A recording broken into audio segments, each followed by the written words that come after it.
everybody, and welcome back to another episode of the Points of Articulation. My name's Dave, and if you're new to the channel, welcome! Today I'm going to be looking at the Star Trek, the official Starships collection, number 1, the U.S.S. Enterprise NCC-1701-D. And I know what you're thinking, Dave, didn't you already review this ship? And the simple answer is yes. However, back in the day, I did not have good equipment, and in my own opinion, that video is horrible. So I want to reshoot it, that way from this moment on, the whole collection will be unified in quality. And hopefully one day I could do that to the rest of my older videos as well. So the Enterprise D, the Galaxy class, was first seen in Star Trek The Next Generation's first episode, Encounter at Farpoint. And it's a great episode, really sets up what the whole show is going to be about. So this particular Enterprise was captained by Jean-Luc Picard, played by Patrick Stewart, and I gotta say, I met Patrick Stewart once at a Philadelphia Comic-Con, and it was one of the moments in my life that I will never forget. He shook my hand, he's very humble, and I saw him with my friend Doug, and he wore a Magneto shirt.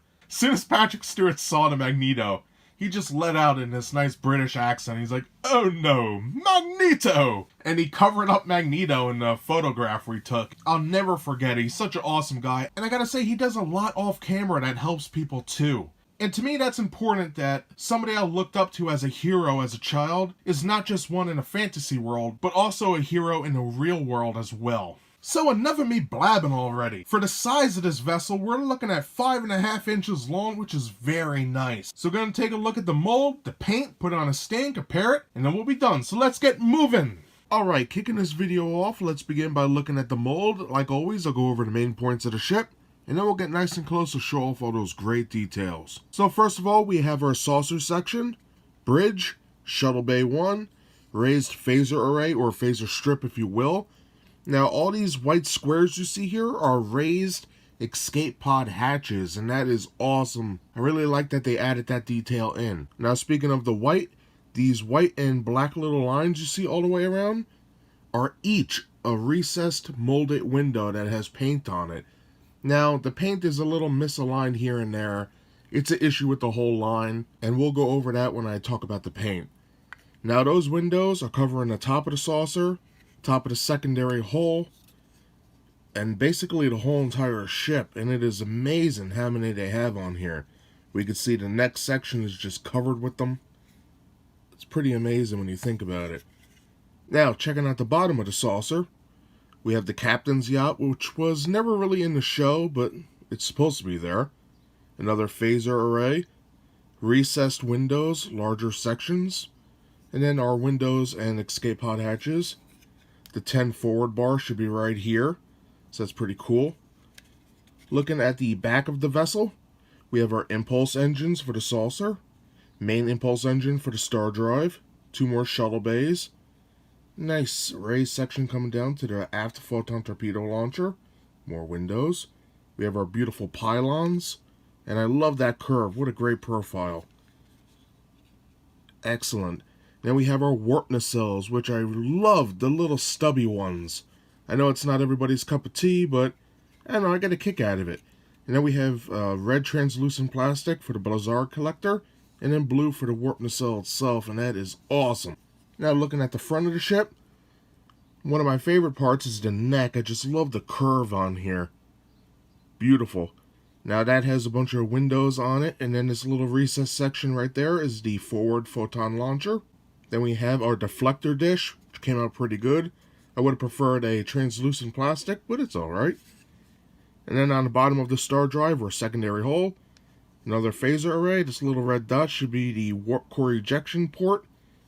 More windows, a couple more phaser strips. Just an amazing job, a very beautiful ship. So now that I covered the major sections of the ship, let's get up close and personal with this baby.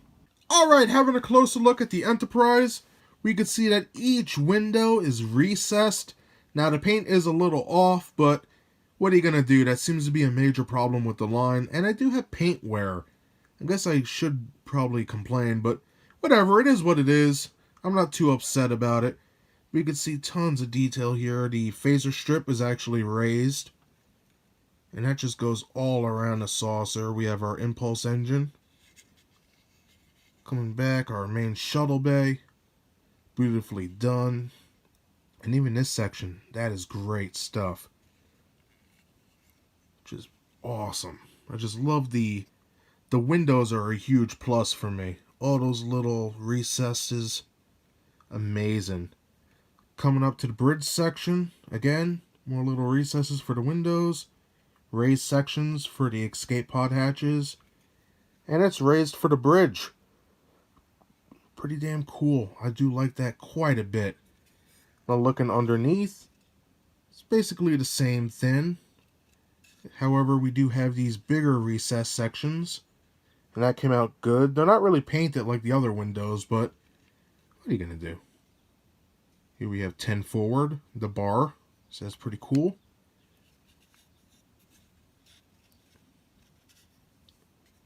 And coming up, this should be the captain's yacht, even though we never see it in the show. Coming up to the neck, you can see the misaligned windows here. This is probably the worst that I have it. It's not too bad from a distance, but when you look at it like this, it really does stink. And then this side, whoa, woof.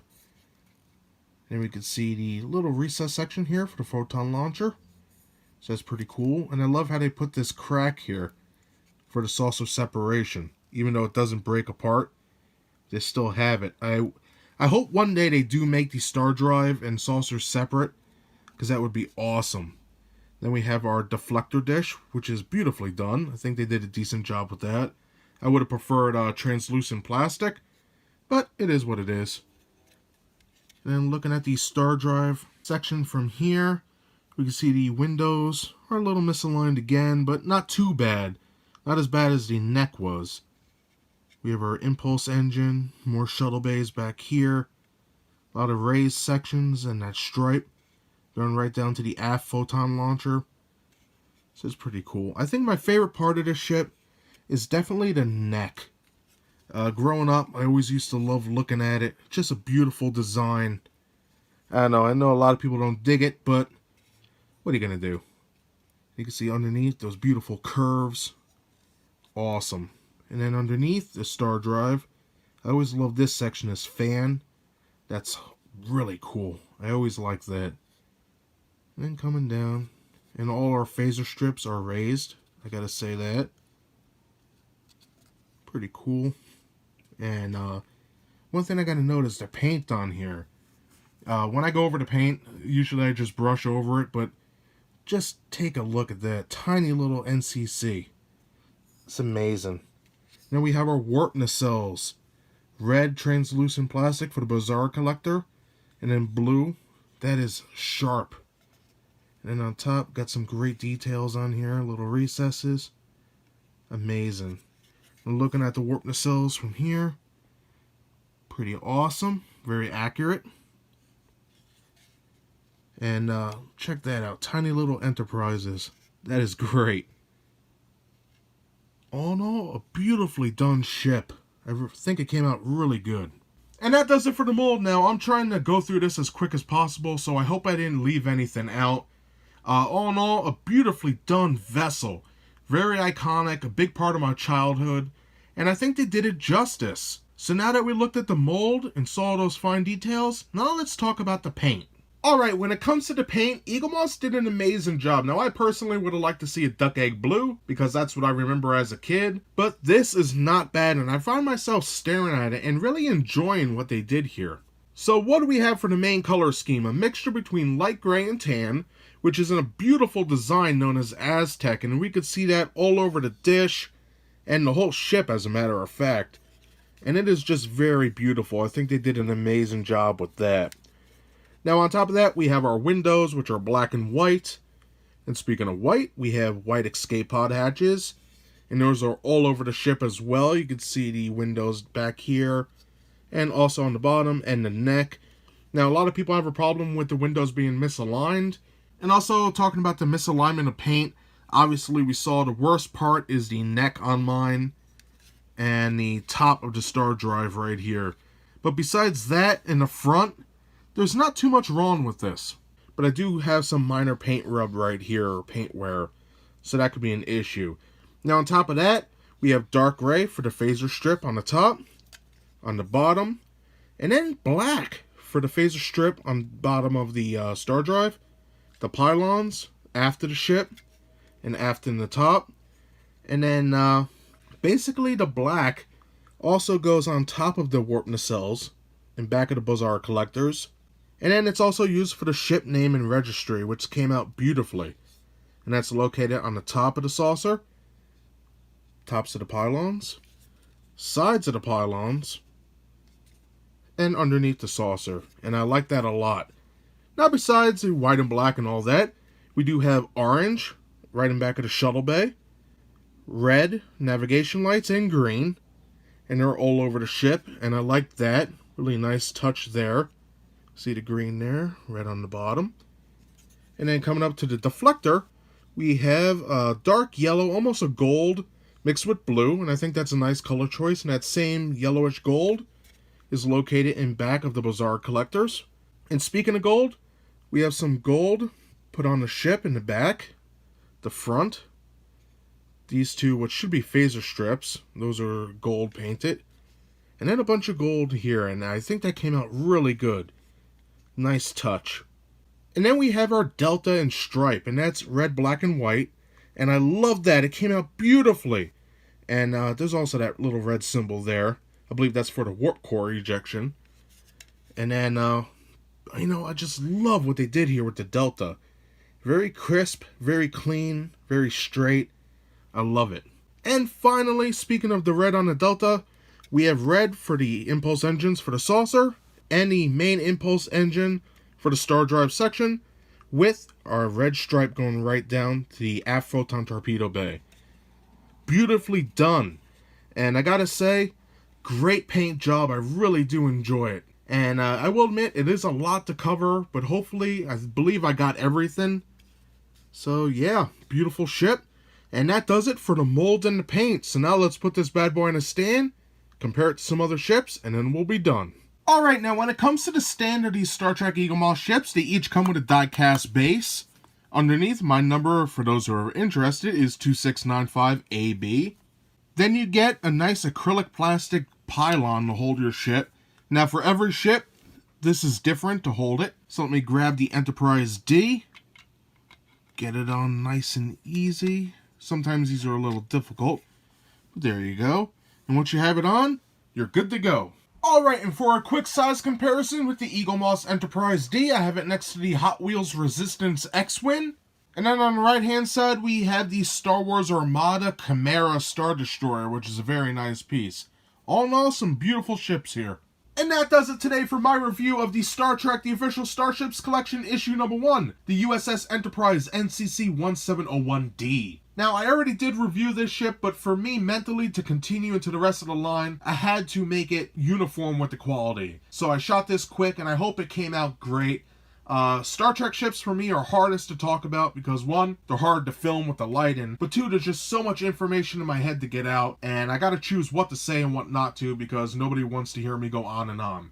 So I'm a huge fan of the Galaxy class, you all know that, but why do I like Eaglemoss's model so much? First of all, the mold is amazing. I just love looking at this. It brings me back to being a kid. The Enterprise D just has a beautiful shape, in my opinion anyway, and Eaglemoss captures that. We have the saucer, the star drive, the pylons, the warp nacelles. Everything's there, and they're just covered with tons of recessed windows in other areas. Raised sections, which are the phaser arrays and escape pod hatches. The deflector dish, I like it. Some details, it's recessed like it should be. And I think my favorite part on here is the warp nacelles. Beautifully molded. And then you have that blue and red translucent plastic. And when the light goes through there a certain way, it looks amazing. Now, besides the mold, let's talk about the paint. I love the main colors here, the grays and the tans. Perfect. The ship registries and names scattered throughout the ship, amazing. My favorite part would probably be the red, white, and black deltas and the stripes. We got the gold for the transporter sensors. Where it lacks is the windows. They're a little misaligned here and there, which is kind of a pain, but what are you going to do? It's a problem with this line. I also do have a little paint wear here and there, but on the whole, it's pretty good. And now I got to talk about the stand. Every ship in this collection has a similar stand, and it just unifies it together with the rest of the line, and that's a huge plus for me. Now also, you do get a magazine with this ship. Now, I don't cover the magazines. If you guys would like to see them, please let me know in the comments below, because I'll be more than happy to go through that with you. So that pretty much does it for my review. If I had to pick pros, I would say the mold. The mold is amazing. The stand is a huge plus. The magazine is pretty awesome, filled with some great details. If I had to say a negative, it's going to have to be the paint on the windows. The misalignment is killing it for me. But I am generally happy with this piece. So that's everything I have to say about this beautiful ship today. I hope you enjoyed this review. If you did, hit that like button. And if you'd like to see new reviews every Thursday, subscribe. Again, thank you so much for watching. I really appreciate it, and I'll see you next time. Bye, everybody.